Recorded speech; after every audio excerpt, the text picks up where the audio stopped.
Hello students. अभी हमने जो लास्ट लेक्चर कंप्लीट किया था दैट वाज फोटोसिंथेसिस। फोटोसिंथेसिस में हमने ये देखा था कि प्लांट्स जो होते हैं वो फोटोसिंथेसिस के द्वारा they prepare their own food and store it in the form of glucose. Now our next chapter is respiration.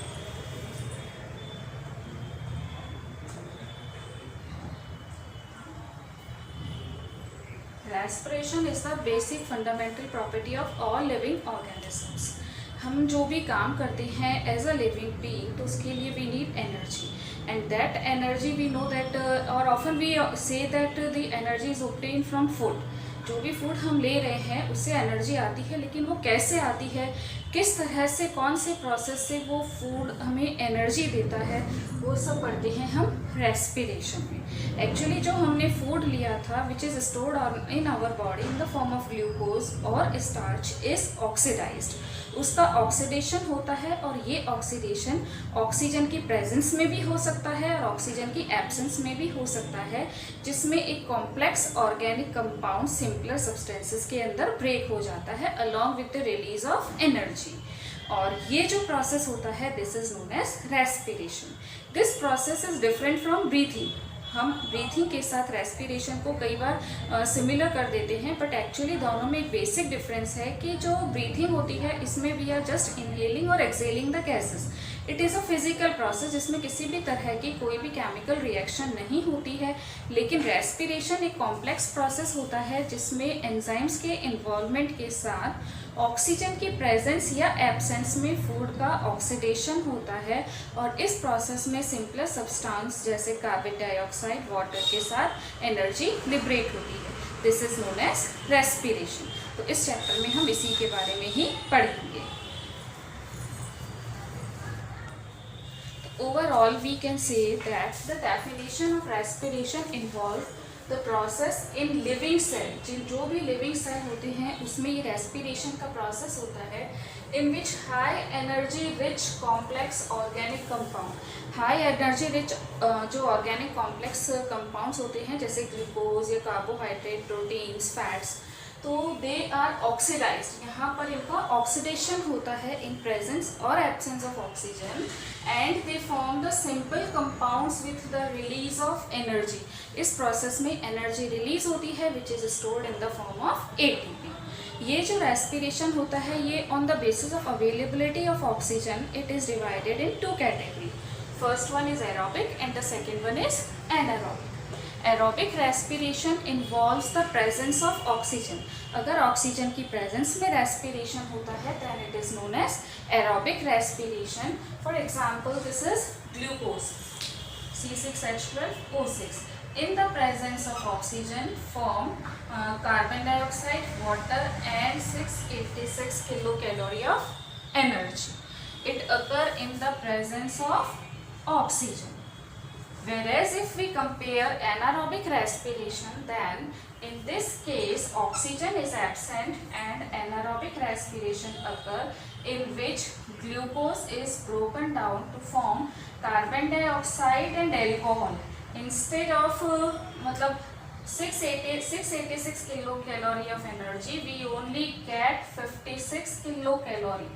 Energy की क्वांटिटी बहुत बहुत कम होती है एनारोबिक रेस्पिरेशन में as compare to aerobic respiration. इसमें जो रेस्पिरेटरी सबस्ट्रेट हम लेते हैं वो substrate means those compounds which are to be oxidised. They can be carbohydrate और फैट और protein.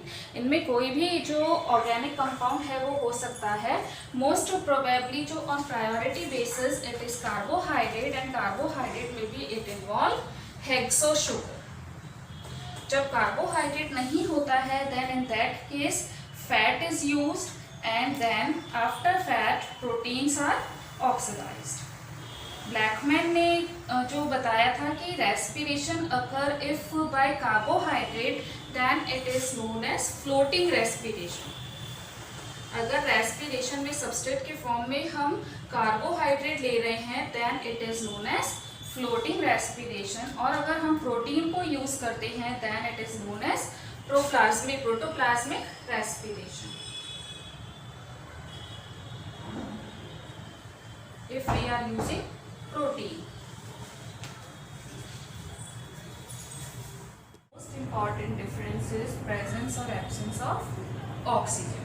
Aerobic respiration involves the utilization of oxygen.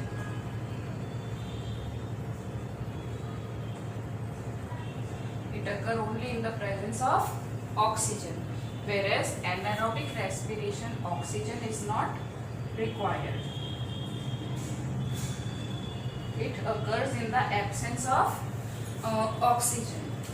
Then the second difference between aerobic and anaerobic is that it takes place in all living cells.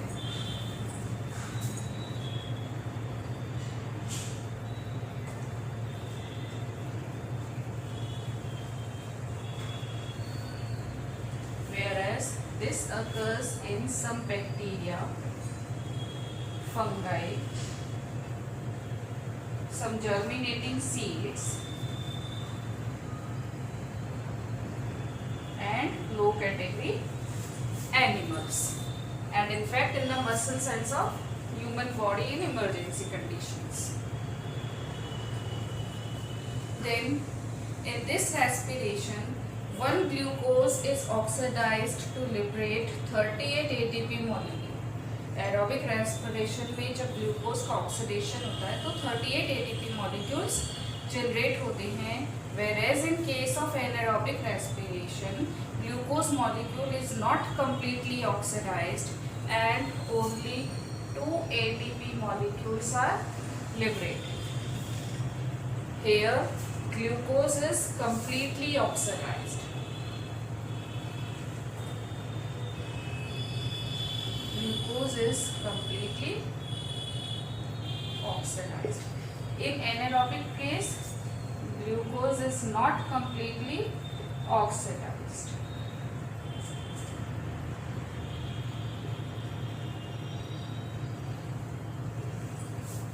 Then the next difference is that in this respiration, glycolysis occurs in cytoplasm and Krebs cycle occurs in mitochondria.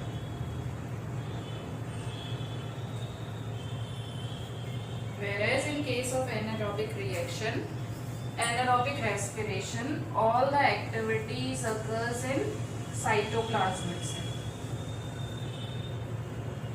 यहाँ पर सारी activities केवल cytoplasm में होती है, whereas in anaerobic respiration, 2 steps glycolysis occurs in cytoplasm and Krebs cycle occurs in mitochondria. Here the end products are CO2, water and energy. Here end products are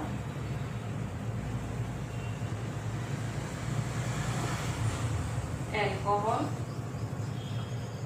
carbon dioxide and energy. These are some of the basic difference between aerobic and anaerobic respiration. Now we will look for the site of respiration, which is mitochondria. For the site of respiration, that is mitochondria. Mitochondria एक cell organelle है जो Altman और Benda ने discover करा था. एक rod like structure होती है और it is also known as power house of the cell. इसे हम पावर हाउस बोलते हैं क्योंकि जो एनर्जी रिच कंपाउंड होते हैं सेल में, जैसे ATP, NADPH, उन सब का फॉर्मेशन यहीं पर ही होता है. तो एक तरह से जो पावर होती है, जो एनर्जी मिलती है, that is liberated in mitochondria. इसलिए इसे हम power house of the cell बोलते हैं. इसकी स्ट्रक्चर की स्टडी करने के लिए know that mitochondria is rod shaped in structure having double membrane, outer membrane and inner membrane. outer membrane जो होती है वो स्मूथ होती है और जो inner membrane होती है वो अंदर की साइड फिंगर लाइक प्रोजेक्शंस बनाती है. These projections are known as crystal. ये जो outer membrane है this is smooth, एकदम स्मूथ होती है. जो इनर मेम्ब्रेन होती है ये फिंगर लाइक फोल्डेड होकर के और प्रोजेक्शंस बनाती है, which are known as cristae. Cristae के अंदर सेंटर में ये जो स्पेस होती है it is homogeneous in nature and is known as matrix. यहाँ पे एक जेली लाइक सब्सटेंस रहता है which forms a matrix which consist of DNA, RNA, various types of enzymes, coenzymes, ये सारी चीज़ यहाँ पर प्रेजेंट होती है मैट्रिक्स। जो क्रिस्टी होती है इसके ऊपर कुछ इस तरह से स्टॉक्ड पार्टिकल्स लगे हुए रहते हैं। These particles are known as F1 particles और ऑक्सीजोम्स। इस तरह से माइटोकॉन्ड्रिया की स्ट्रक्चर होती है और ये जो माइटोकॉन्ड्रिया है ये इम्पॉर्टेंट साइट होता है रेस्पिरेशन में, क्योंकि रेस्पिरेशन के लिए हमारे पास 3 मेन स्टेप्स होते हैं। First is glycolysis, second is Krebs cycle and the third one is ETS, electron transport chain. So here the glycolysis occurs in cytoplasm, but these occurs in mitochondria. Glycolysis का जो process होता है वो aerobic और anaerobic दोनों में cytoplasm में ही होता है, free of oxygen, not dependent on oxygen. But जो दूसरा स्टेप है क्रेब्स साइकिल और ईटीसी, ये माइटोकॉन्ड्रिया में होता है और यहीं पर ही एटीपी जनरेट होते रहते हैं, तो इसलिए इसे power house of the cell बोलते हैं। तो we will move to the first step that is glycolysis.